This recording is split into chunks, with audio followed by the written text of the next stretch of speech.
Anne and I, my wife, we met in Dundee, and we met at a dance hall there. Ours was the time of the day.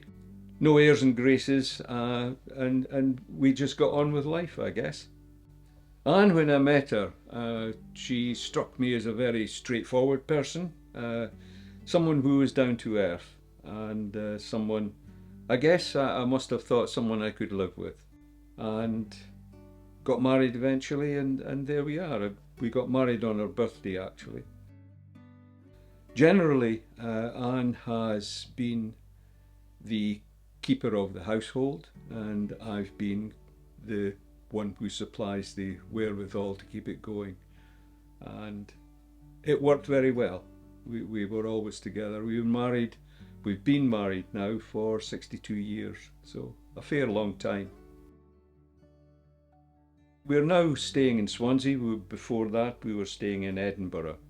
I felt that if we had stayed in Edinburgh and Anne eventually had to go into a care home, which isn't sadly now the case, that there would be very few people potentially to visit her and very few people to help us if we got into a problem. She had a journey with dementia before she was identified with dementia, and I think this is very often the case, that the burn marks on the carpet where she put an iron down, the worktops that are ruined because she put a hot pan on them. We put them down to occasions when it's forgetfulness and it's getting on and old age and so on, but looking back on it, there was identifiers that something was going wrong. Eventually she was identified with dementia, specifically Alzheimer. That was about 12 years ago. So I've been formally a carer, I guess, for 12 years, and for about 6 or 7 years, a very much hands-on carer and looking after everything for her. In terms of Anne's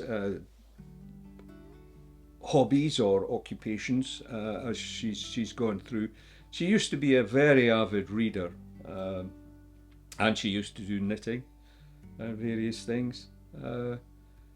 So I think, we've got to recognise that things will change with dementia.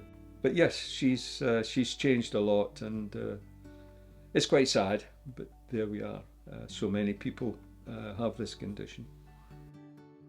The move that we made here to Swansea from Scotland, we're very fortunate here in Swansea. We have good doctor facilities. And I think it's very important that as a carer, you register with the doctor as a carer, so that if necessary, you can be given a little bit of priority, perhaps. We've been lucky. The health system has been good and worked for us. I found coming to Wales, it's roughly the same. The local doctor is excellent, really very, very good. I've had to have Anne to A&E 3 times now, and the lengthy delay is absolutely terrible. I have found that the system that's operated in Swansea of the social services allocating a social worker to you while you've got a problem, after that problem is gone or solved or disappeared or whatever, that social worker moves on to somebody else. If you then reapply to them for help, it's a different social worker. It's a postcode lottery of which social worker you're going to get. After Anne was allocated a place on the respite basis, social services just faded out of the picture. There was no contact after that. There was the ability to contact them and say, I need some help, but that would have to be me making that decision and contacting them, which is always very difficult. I think, well, for me, it's difficult to reach out and say to somebody, I can't manage, I can't do it, because, I feel I should be able to do it. So I think as far as social service is concerned, they probably did the major things that they had to do, but the nice to do things on the periphery, no, didn't happen. But there is a huge pressure on social services, lack of staff, money, and I guess money is at the root of a lot of things.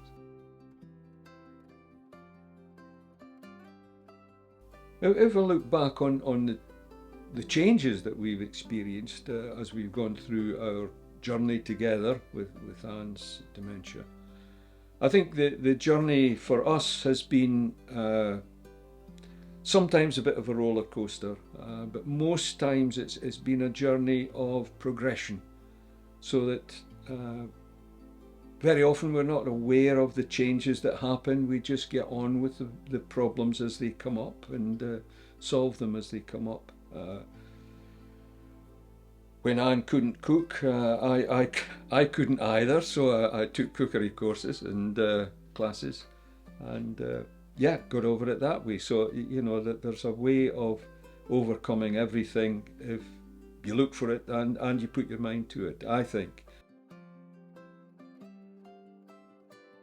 Some of the challenges that we've faced have been the transition from being able to talk to Anne and being able to discuss things with her and being able to make joint decisions, and that was probably the biggest problem that we had, both for Anne and for myself, because I think she felt frustrated in that she couldn't really take part in any meaningful thing, especially laterally. And I felt frustrated because it's what we've been used to, and that was a big change. As far as the major milestones in our journey together, Anne and I think the biggest one has been her having to go into care. That was a decision that I was advised to take, and a decision which, when I took it and Anne went into care, I totally failed to realise the effect it would be on myself. The effect on Anne was in a way minimal because she was looked after, she was in company. I was on my own, a total change in lifestyle, and it was identical to a bereavement, where all of a sudden you realise that things are never going to be the same again. That your whole life has changed and you just don't know where you're going and you don't know what's going to happen.